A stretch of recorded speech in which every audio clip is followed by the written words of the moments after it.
What the hell just happened? I'm really thinking of my life choices after that one. Oh my god, that was just insane. Viva Las Vegas, we are back, and back where it all began, exactly 1 year ago today, where we had our first ever Vegas trip of the channel. Just like last time, we were here a week, and same goes for this trip, a whole week. So a lot of poker to be had that I think you'll all enjoy. We're staying at a new spot that we haven't yet stayed at before, Park MGM, and the room was actually not bad. Decent view of the pool on the 20-something floor. So definitely Matty Ice approved. We already worked out before our flight, so all we had to do was shower and get ready and head out. On my way out the door, gathering all my things, I noticed that I didn't have my Muscle Mouse card protector, so had to bust out the new Muscle Mouse t-shirt to rock to keep the gains vibe. So we're feeling good, ready to play, and the spot we decided for day number 1 was next door, the Aria. Put our name down for 2-5, and a new game started up right away. We start with the $1,500 max and get going within the first orbit. About 5 hands in, we have ace-jack offsuit in middle position. The under the gun limps for $5. The under the gun 1 folds. We raise it up to $20. The button calls and the limper calls. So 3 ways to a flop. And it comes queen 3-2 with 2 hearts. The under the gun checks and flow. We have an over and backdoor draws. And it's a pretty dry board, so a c-bet should get the job done majority of the time. So we do and throw out $20. The button folds, the under the gun calls, so at least now we're in position the rest of the way, and we're heads up to a turn, and it's a jack of hearts. Not only do we hit a pair, but now we're drawing to the nuts, and we have the nut blocker as well. Action on the under the gun, he checks, and I don't stop, keep my foot on the gas, and this time throw out $80. Like I said, I have the ace of hearts, a really good card to have. Even if we do get called here, applying max pressure on the river will put him in a really tough spot. He takes his time and thinks, and does make the call. The river is an ace of spades. Was not expecting to go runner, backdoor 2 pair, but not complaining. We miss our flush, but have a really good hand now. He checks for a 3rd time, and now instead of turning our jack with our nut blocker into a bluff, we're going to go for some value, trying to get called by a queen or a smaller 2 pair of some sort. And we go about pot, just a little less, make it seem like we missed our flush, which we did. He doesn't snap call, which is nice. We most likely have the best hand, unless he jams over the top for some reason. But he thinks, looks back at his cards, and eventually folds. Wasn't expecting that run out, but starting the session off right. An orbit later, we're on the button. It folds around to the guy to my right, the cutoff, and he limps for $5. We're next to act and look down at ace-queen offsuit. We make it $20 to go. The small blind gets out of the way, the big blind calls, and the limper calls. So 3 ways to a flop in position, and it comes ace-10-2 rainbow. The big blind first to act actually leads for $20. I'm like, what? On an ace-high board, which raises my eyebrow a little bit. Very strange. It's a board that is all my range with the ace out there, but that's what happens. He leads for 20. The cutoff folds, and we have top pair, really good kicker. So don't really see a reason to raise. We're just gonna make the call. Again, the lead is just really weird. So now we're heads up to a turn, and it's a 5 of clubs, bringing the backdoor flush draw. He checks this time, so maybe he had a weak ace and just wanted to see where he was at. I don't know. So again, we have a decent hand, so we bet, throw out $50. Have some draws, more draws now to protect from. Action on the big blind, and he throws out 3 green chips. He didn't think I bet $75. He was actually trying to raise, but the dealer informed him that it had to be double the bet, so he throws in another green chip to make it $100 total. This hand is just weird. First of all, he leads flop, and then he check raise min clicks. Like, I don't know, who does that? So this is just a gross spot the way the hand is played out thus far. I mean, it is a min click, and I just hate min clicks. So we throw in 2 more green chips and hope the river goes check. The river does come. It's a jack of diamonds. The big blind first to act. I'm interested to see what he wants to do this time. He only has $150 in his stack, so expecting him just to jam all in no matter what he has. But he bets and only throws out $20. I don't know whether to laugh at this bet. I mean, I don't even know if I'm ahead, if I'm behind. Like, what does this bet even mean? He only has $130 left in his stack, and I'm looking at it like, can I really jam for value? But this hand was just weird from the beginning, so kind of want to just figure out what he's doing this with, so we just throw in $20. Nice hand. Pocket aces, really? I don't know about you guys, but it seems like players like to limp pocket aces versus me. It's strange. I mean, what am I really supposed to do versus a 15th pot size bet, right? But anyway, nothing else too interesting happened at this table. We have a premium in the small blind, raise it up, go heads up with the button. The flop is all small cards. Turn is another small card. We delay c-bet, get called. River is no bigger. Action goes check, check. And our ace high is good. Players were leaving and it was only 5-handed. And I'm okay short-handed, but as long as there's a mandatory under the gun straddle. So we convince everybody to do so.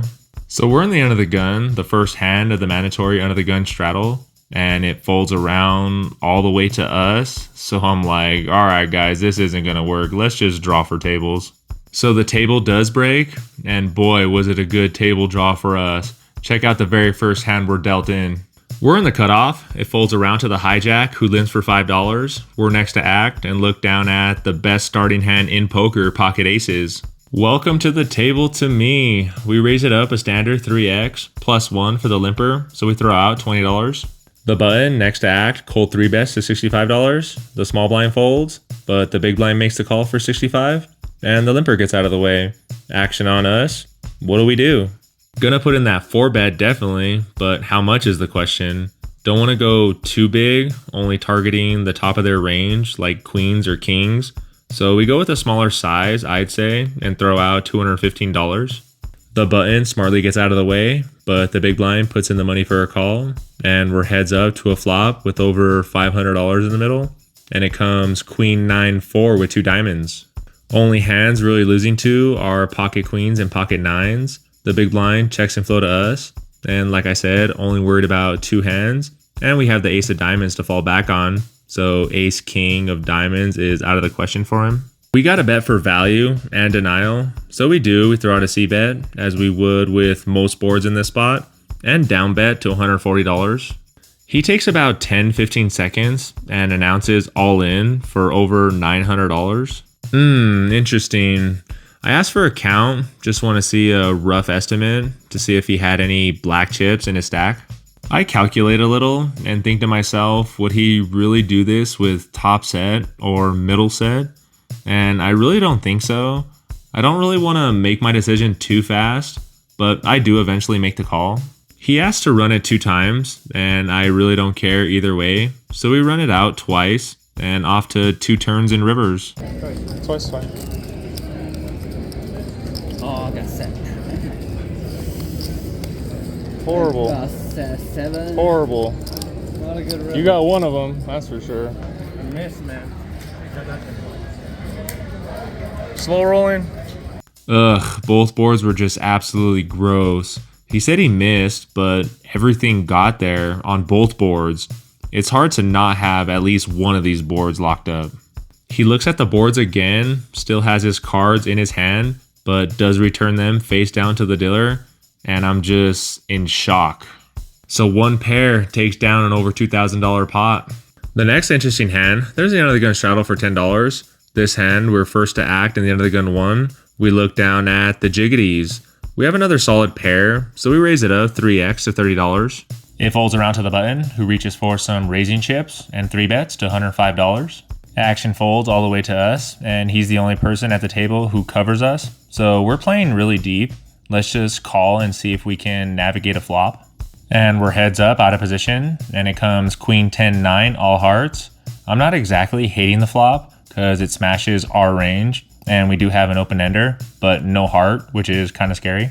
We check and flow to the aggressor, and he throws out a continuation and down bets to $85. Can't really go anywhere for that amount, so we make the call. The turn is a 10 of clubs pairing the board. I check again, and he continues for a lot more this time, and it's $270. Was really expecting him to check back, and there's not really many river cards we're gonna like, even if he does have ace king with 1 heart at best case scenario. I guess other than our 2 outer, not really gonna like any card. Even if we do hit our 2 outer, it's gonna be really hard to get paid, so we just fold, cause not looking to call down with middle pair on a very connected board. Cause say the river is a brick, a large bet is incoming 100% of the time, so we just live to fight another day. I think this is a deja vu moment because we pick up aces again, this time into the end of the gun. We're first to act and we raise it up 3x to $15. Only the button and big blind make the call, so 3 ways in between 2 opponents, and the flop comes queen 8-7 rainbow. The big blind checks and flow, and we have an overpair, shocker, and we do throw out a c-bet and throw out $20 as we would most of our holdings. The button folds, but the big blind makes the call, so now we're heads up to a turn, and it's a 5 of hearts, bringing in the backdoor flush draw, and bringing in 6-4 and 5-9 for a straight, but that's about it. The big blind checks again for a second time, and I think this hand is a 2 street of value type hand, so we check back. The river is another queen, probably the worst card in the deck, and what makes things even worse is the big blind leads, but only for $20. We're not going to get worse to call a raise, so we don't take too long and toss in the money for a call, expecting him to show a queen, but flips over 9-5 of clubs for 2 pair. I flip over my cards and take it down. Aces again, a small pot, but still nice to get them and not get cracked. This table was definitely way better than the last one, for a few reasons. 1 was the action, and 2, apparently most of the table knew who I was.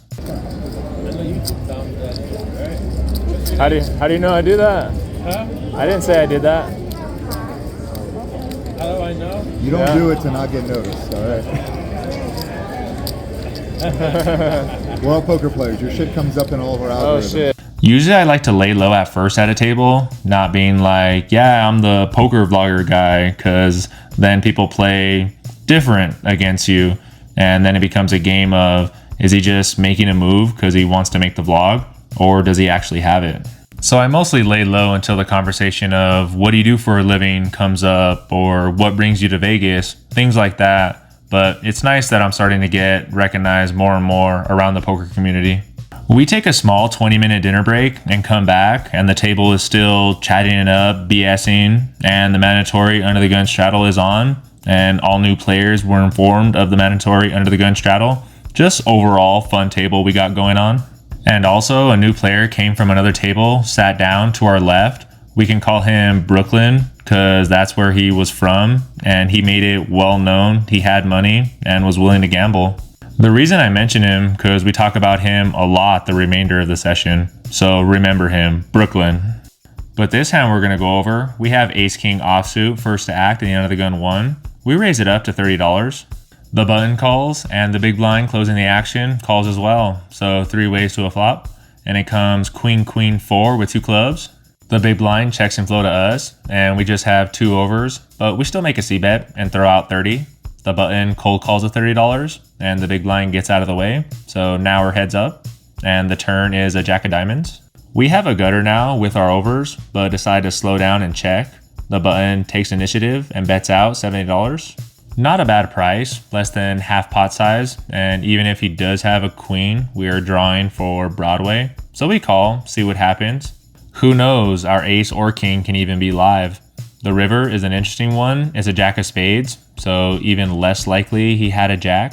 We're first to act, and we check and flow to him to see what he wants to do.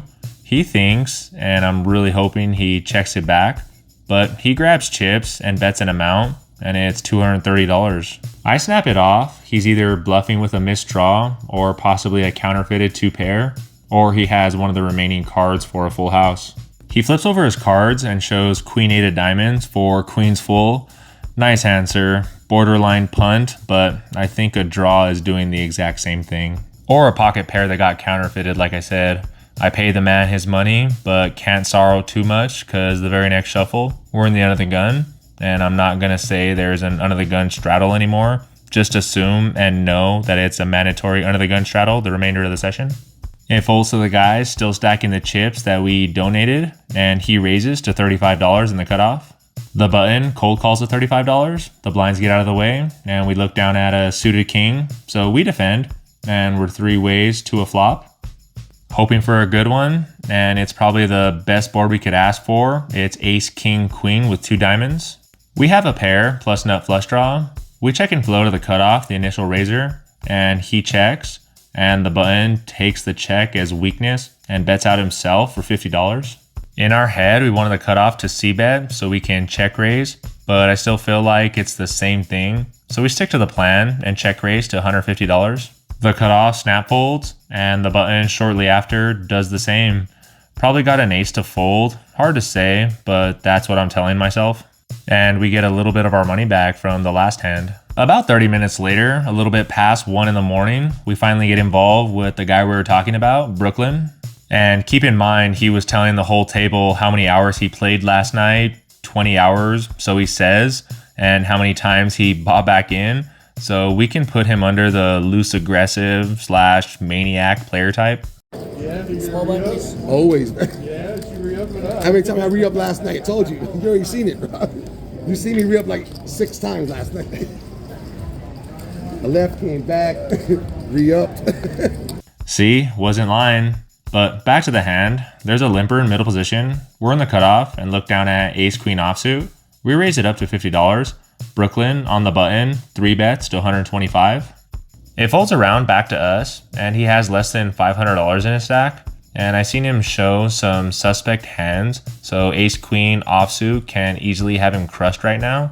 So I figured I don't want to call and see a flop out of position against this player type, because most boards are going to be difficult to navigate, and it really won't be easy to know where he's at, because he's all over the place range-wise. So we take the aggressive route and go all in. He actually snap calls, and I'm like, damn, might have just run into it. But nope, we have the same hand, ace queen. You play that shit? Yeah, I did. Let's just chop this shit up, man. You're running. We would just take our money back. We knuckle it up and eventually chop the pot, so no blood was shed. But we do get involved with him many times in this session, so not to worry. Oh yes, there will be blood. I'm sure you can already tell from his voice that he's from New York, but let me just describe him a little bit more for you guys. He is head to toe covered in tattoos, even has a few teardrop tattoos, take that as you will, and was wearing more diamonds on his fingers I've ever seen anybody else wear, so that may help with the visual as we go through this session. A little time passes after that ace-queen hand, and we get involved with Brooklyn again, and about half hour ago, he decided to move over, so now he's on our right. We're first to act in the under the gun 1, and look down at red aces this time. Just insane aces 3 times in the span of a few hours. Each time you get them, you're thinking, all right, they're going to get cracked, because, right, odds are they're eventually going to get cracked at some point. But good vibes, positive vibes, let's go. We raise it up a standard $30. It folds around to our boy, and we know by now he's calling with anything in the straddle or not. It would have been a really, really bad hand to get him to muck his straddle. So heads up to a flop. And the flop comes ace, queen, deuce, all spades. Yeah, we have top set, but why does it have to come all spades? Kind of gross, kind of in love with it. Not really sure how to feel. Having such a great hand, how are we going to get paid? That's just the main question I'm asking myself right now. He looks down at his cards, which usually is an indicator that they aren't suited. So checking to see if he has a spade or not. He may not. We don't know. Only time will tell. But he starts off with a check.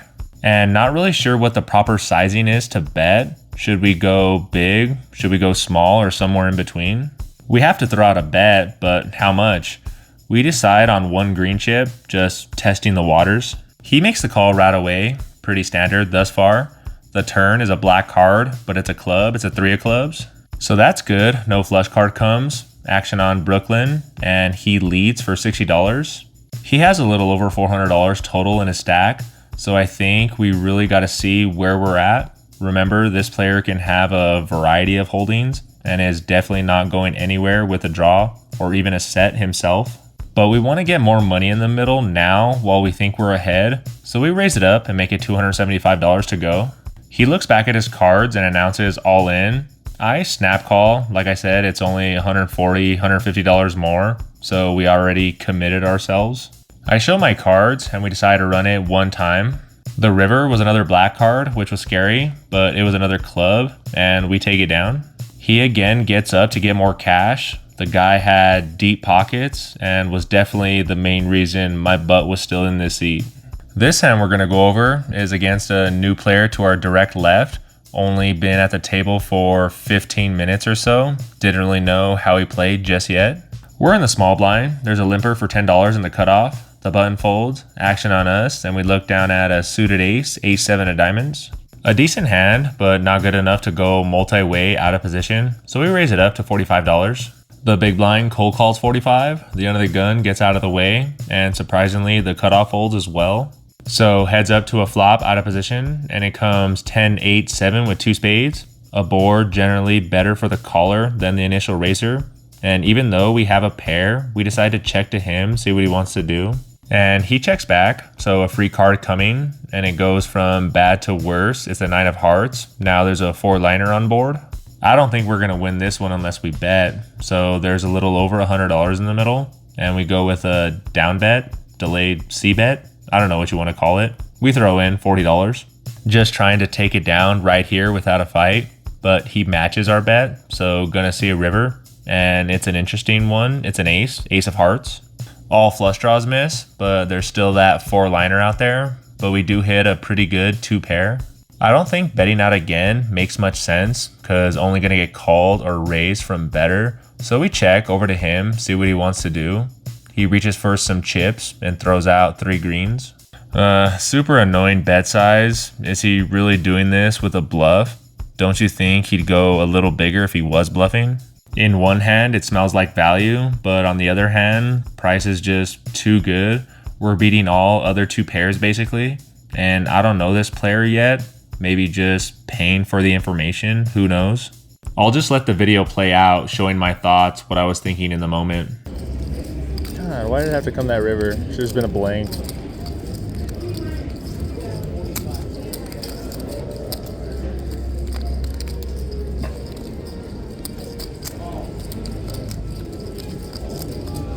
I mean, a straight's good, obviously, but...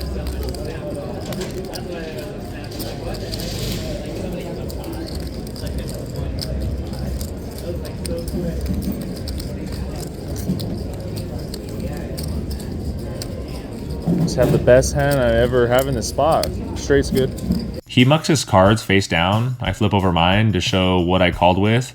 He just got his hand stuck in the cookie jar. Maybe a bigger bet on his part, like $175, $200, might have got the job done. But glad we made the correct decision this time. Check it out, the whole crew is back. Now let's play some cards. This hand is against the same player who got value from us with his queens full. He was a good, straight up, competent player, so I decided to play this hand a little less straightforward.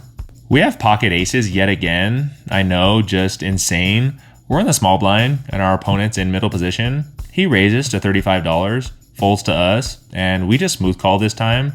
Remember, a little less straightforward, so kind of sneaky. Just to balance out when we really have strong hands, because this is the 4th time already getting aces in this session. And they've seen me each time betting out or raising, so have to do something a little different. The big blind makes the call as well. Not what I wanted 3 ways, but that's the risk you're willing to take when you smooth call with aces. So we're 3 ways to a flop out of position, and it comes really good for our hand. Amazing, actually. It's 4-4-7 rainbow. We both check to the aggressor, and he does c-bet, throws out $50. Thinking he might check back ace-king, ace-queen suited against 2 other opponents. So now my thought process goes to he has a pocket pair as well. And if that's the case, he has an overpair. He's not folding to a raise. So that's what we decided to do. We raise it up to $150. The big blind gets out of the way, action on middle position, and he thinks for a little bit, reaches for some chips. But wait, those aren't just calling chips. He pushes more in the middle and raises to $400.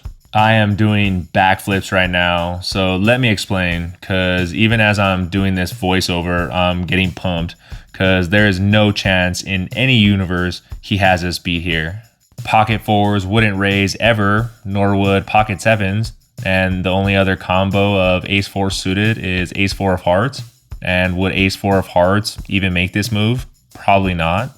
So he has to have a hand like 9s, 10s, jacks, maybe even queens, because even a hand like kings might smooth call in position and just hope for no ace on the turn. So opponent just raises to $400. He has 550, maybe 575 behind. And I don't think an overpair, especially a big overpair, can fold. So we announce all in, try to go for the max. And this puts him in the blender. He tanks, and I'm just looking straight at the board, trying not to move. And after about 2 minutes of tanking, he does fold his cards. I'm like, wow, could not get the max. I mean, if he did fold kings or queens, I mean, what a play by him. I guess from his perspective, the only hands he could really put us on are ace 4 suited, only 2 combos of that, maybe king 4 suited as well. So a few more combos, but I really thought an overpaired would call me off. Moving on to this hand, and who do we get involved with? Yep, you guessed it. The last time he got money, he bought in for 1K, or might have been the max for 1,500. Don't really remember, but he's been going on a tear and built up a good stack, 4K, so playing around 400 big blinds. There's a limp by Brooklyn, who is still raking in a huge pot. We're next to act in the cutoff, and we have queen 9 suited. A good looking suited gapper, so we raise it up to $40. It folds around back to him, and he makes a call, of course. So heads up in position to a flop, and it comes 10-4-4 with 2 clubs. Not much going for us, besides some backdoors. He checks inflow to us, and don't see a point in betting this one, so we check back.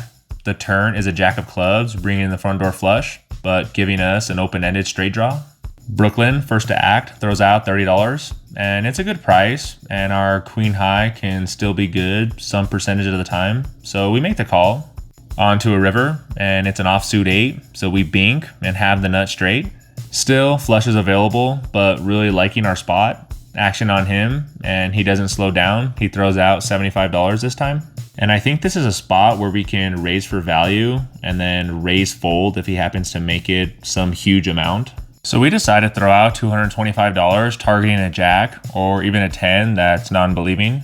He snap calls, flips over his cards, and shows 9-7 offsuit for a smaller straight. Ugh, that upset me a little bit, not gonna lie. Mostly upset at myself that I didn't go bigger, but again, I really was just trying to target a single pair holding, and I don't know if a single pair holding calls off more than $225. So we get a little bit of extra value, but he still lost the minimum on this one. But this next hand is pretty wild. This table has done quite a bit of shit talking back and forth. Money is flying around. Brooklyn just lost a big pot against seat 3, so they were going at it. He has around 2.5K in his stack now from his over 4K a little while ago, and it's about to get worse for him. We have ace queen suited in the hijack, or the under the gun, however you want to look at it. We're 5-handed, and I didn't straddle because I told myself and the dealer it was my last hand. It was already past 3 in the morning at that point. Not the flush though. I'm like, you know what I mean? What do you want me to do? I'm done after this. No, you fly, but you don't have the nuts. Don't say you have the nuts, bro. You don't have the nuts.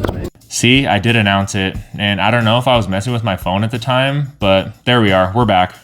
We have a good hand, especially 5-handed, so we raise it up a standard 3x. The small blind calls 15, and Brooklyn in the big blind, who's steaming, raises to 45. We probably should be putting in a 3-bet, but we're in position against a player who's on tilt, so we just make the call. The small blind gets out of the way, so heads up to a flop, and it's unbelievable. We flop the nuts on a 9-6-5 all heart board. And don't be writing in the comments, no, 7-8 of hearts is the nuts. Yes, we get it, guys. A straight flush is the best possible hand on this board, but we flop a monster regardless. Brooklyn, first to act, checks, and I don't really know what to do here. We have a lock on this board, but the guy is steaming, so I don't know if he's really in a folding mood. But again, we basically can't lose, so I don't know, I'm torn. But we do decide to check back, and normally I don't slow play monsters, but this is clearly player dependent and the flow of the game dependent. The turn is a beautiful card, it's a black 4, so we still have the nuts. Action on him, and he doesn't even count out his bet, just whatever reds he had in his hand, he threw into the middle, which was $75. I think the best course of action is to smooth call and hope another heart doesn't fall, killing our action, and he can bluff his stack away. So we do just that and make the call. The river is a red card, but it's a diamond. It's an ace of diamonds. He reaches for some chips and throws out 3 blacks. And this isn't rocket science. We have the nuts, so gonna put it in a raise. But the question is, how much? I think a jam for his 2K behind is a little too greedy. Only gonna get called by a smaller flush at that point. So we go for almost half and make it $1,000. He announces call before I even get my chips in the middle. He flips his cards over and has 3 deuce of diamonds for a straight. Again, if I knew what he had, could have just gotten it all with a simple raise on the turn and got it all in by the river. But not complaining, still won over $2,300 in this hand. Well, the money's not leaving the table, bro. I know, you ain't going nowhere. Can't leave after that one. He said, can't leave after that one. And I was like, nope, definitely can't. Not just because it would be a hit and run, which is bad poker etiquette, but this is just a dream situation. Winning a lot of money and having a guy at the table who loves to put money in the middle, is tilted, and has endless pockets. It's kind of like an unspoken rule. You just do not get up off the table till all the money is gone or that player leaves. And the rest of the table all felt the same way. So strap up for more action. The tension is rising a little bit, I'm sure you can tell. A long session thus far. I even got into the smack talking a little bit myself. It was kind of hard not to say anything when Brooklyn would ask for more chips. It was all in good fun though. This hand, still 5-handed, we have ace-king offsuit at the end of the gun. There's an open to my left to $25. Everyone calls, action on us, and no way gonna go 5 ways to a flop. So we bump up the price of poker to $125. The initial raiser to my left calls $100 more, and next to act also calls 100. Both blinds get out of the way, so we're 3 ways to a flop out of position, and it comes 10 high. Out of position, you can go either way with c-betting or checking, but don't really want to play our hand face up, so we c-bet and make it less than a third pot and throw out $110. The cutoff calls and the button gets out of the way, so now we're heads up, and the turn is a brick. It's a deuce of clubs. It brings in the backdoor flush draw, but still a brick. Not sure if he's gonna fold to another bet, so we check, see what he wants to do, and he checks back. Maybe our ace high is still good. The river is a 9 of diamonds. The only thing that really gets there is jack 7, and if he's calling with jack 7, then good for him, he deserves my money. But action's on us, and we kind of just want to get to showdown. We check again to him, and he doesn't really like the idea of checking, and he throws out $300. I think about this one for a while. A lot of draws miss. A hand like ace something of spades, ace queen, ace jack, ace 7, you get the idea. All aces, and I think if he had any of those pairs that are on the board, he would want to check back and just get to showdown himself. I don't know, it's close. We've been on a roll all session, and it would be nice to make a correct hero call, so we toss in a chip for a call and get shown the bad news. He has a set of 8s. The check back on the turn got him paid, so well played by my opponent and bad on our part. All right, final hand of this session. I know it's been a long one, but if you stuck with it to this point, you're the real ones, and I appreciate you guys, but here we go. Still 5-handed, we're in the small blind. The cutoff, who's first to act, folds. Brooklyn on the button, just min clicks it to $20. We're next to act and look down at queen 9 of spades. Same hand we had when we got straight over straight. So let's see if we can come out with the same result, a win. The last time we were the aggressor, but this time we just make the call for 20. The big blind calls and the straddle calls, so 4 ways to a flop out of position, and it comes ace, ace 6 with 2 spades.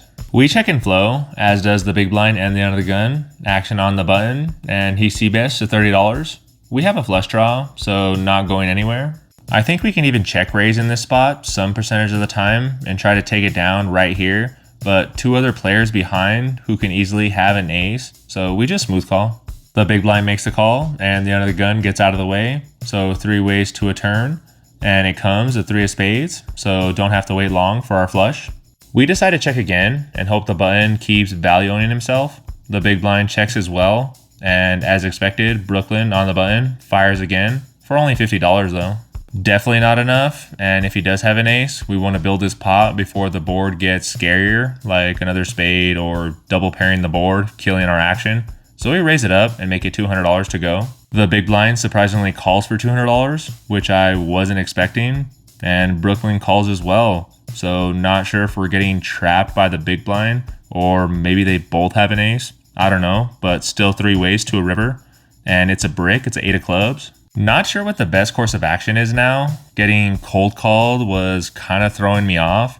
I think the best way to extract the most amount of money is to either bet fold to a big raise or check and have either of them bet and then make an easy call. If we check and the big blind doesn't bet, I'm sure Brooklyn will with whatever he has. So we decide to check and see what they want to do. The big blind checks and Brooklyn checks as well, and we're just kicking ourselves that we couldn't get extra value there on the river. Not sure what the big blind had, so it's hard to say if we would have gotten more value from his hand or the button's hand, his pair of threes. So complaining, but not complaining, taking down almost $800 pot. Like I said, that was the last hand we're going to go over in this session, the last interesting hand. We do play for another 30 minutes or so, but decide to call it a night, morning, and just rack up our chips and cash out.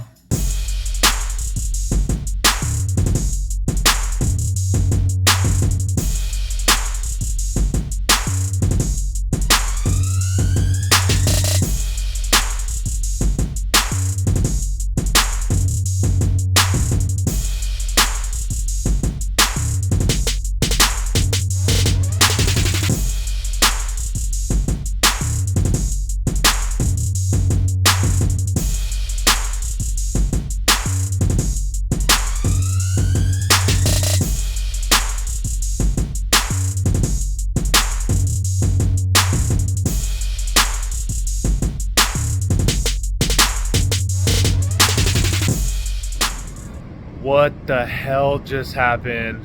I'm really thinking of my life choices after that one. Oh my God, that was just insane. The craziest session that I've ever been a part of. I mean, thank God that first table broke. Getting aces on our first hand and basically doubling up. I think I caught aces 4 or 5 times in this session and never got cracked once. Just insane. I mean, some subscribers of the channel were on our table, so that was awesome. But just a insane session, crazy session overall. I mean, the guy from Brooklyn, I mean, who doesn't want a person like that at your table?